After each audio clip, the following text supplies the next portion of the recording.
নির্বাচনকে ঘিরে সারা দেশে একযোগে মাঠে নেমেছে সেনাবাহিনী সহ সব আইনশৃঙ্খলা রক্ষাকারী বাহিনী। এই বিষয়ে আরো খবর জানাতে সাভার থেকে সরাসরি যুক্ত হচ্ছেন আমাদের সহকর্মী সাদ্দাম হোসেন। সাদ্দাম, আইনশৃঙ্খলা রক্ষাকারী বাহিনী মাঠে নামা নিয়ে আপনার কাছে কি তথ্য আছে, এবং যে কোনো ধরনের অপ্রীতিকর পরিস্থিতি এড়াতে তারা আসলে কি ধরনের ব্যবস্থা নেবেন, এবং 12 তারিখ পর্যন্ত তাদের সব ধরনের কার্যক্রমে কি কি থাকছে জানাবেন।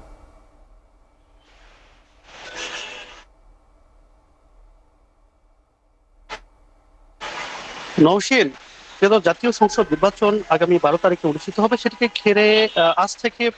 সারা দেশে একযোগে 9 লাখ সেনাবাহিনীর পাশাপাশি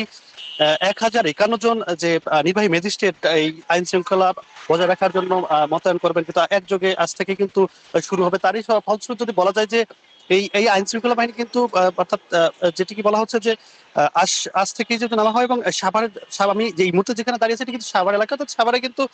সেনাবাহিনীর কিন্তু আজ থেকে একযোগে, যেহেতু সারা দেশের ন্যায় কিন্তু সাভারেও কিন্তু নামানো হচ্ছে, এবং তারা এই নির্বাচনের মাঠে অর্থাৎ কোনো ধরনের অপ্রীতিকর কোনো ঘটনা এড়াতেই কিন্তু তারা আইন শৃঙ্খলা বাহিনী কিন্তু মাঠে থাকবেন, এবং পাশাপাশি কিন্তু পুলিশ সদস্যরাও কিন্তু থাকবেন আজ থেকে। অর্থাৎ বলা যায় যে আমি যতটুকু জানতে পেরেছি সাভারের জন্য এখন পর্যন্ত সাভারে যে 3টি আসন রয়েছে, 3টি আসনের জন্য এখন পর্যন্ত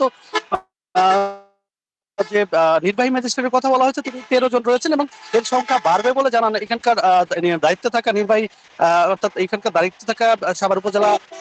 নির্বাহী কর্মকর্তা, সেই সাথে সহকারী রিটার্নিং অফিসার, এবং পাশাপাশি পুলিশ প্রশাসন থেকে কিন্তু এখন পর্যন্ত যতটুকু জানতে পেরেছি যে আইন শৃঙ্খলা বজায় রাখার জন্য সাভারে 3টি আসনের জন্য এখন পর্যন্ত 900-র মতো আইন শৃঙ্খলা সদস্য বাহিনী কিন্তু নিয়োজিত থাকবেন আজকে থেকে, এবং আগামী অর্থাৎ 7 দিন যাবতই কিন্তু আইন শৃঙ্খলা বাহিনী যারা রয়েছেন, সেনাবাহিনীর পাশাপাশি আইন শৃঙ্খলা বাহিনী কিন্তু এই সাভার তথা সারা বাংলাদেশেই কিন্তু আগামী 7 দিন যাবত থাকবেন, এবং ভোটের মাঠের অর্থাৎ কোনো ধরনের অপ্রীতিকর কোনো ঘটনা এড়াতেই কিন্তু তারা থাকবেন বলে আমাদেরকে তেমনটা জানিয়েছেন। এবং এর মধ্যে কিন্তু বিজিবি এবং অন্যান্য স্ট্রাইকিং ফোর্স বা আলাদা যে বাহিনীগুলো রয়েছে তাদেরকে কিন্তু রাখা হবে, এবং তাকে পরিচালনা করবেন যে নির্বাহী ম্যাজিস্ট্রেট যিনি দায়িত্ব থাকবেন, তারা কিন্তু ভোটের মাঠে থাকবেন, এবং পাশাপাশি তারা আগামী 7 দিন যাবতীয় কিন্তু থাকবেন বলে জানিয়েছেন এখানকার অর্থাৎ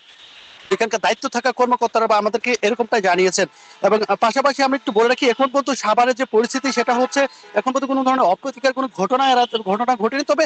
আইন শৃঙ্খলা বাহিনী ধারণা করছে যে হয়তো কিছু কিছু জায়গায় বড় ধরনের ঘটনা ঘটতে পারে, যেমন জামগড়া এলাকাতে একটু সংশয় রয়েছে, যেখানে হরহামেশায় অর্থাৎ বলা যায় যে অস্ত্রের যে ঝঞ্ঝানিটি রয়েছে সেটি রুখে দিতেই কিন্তু আইন শৃঙ্খলা বাহিনী কিন্তু আজ থেকে সারা দেশের ন্যায় কিন্তু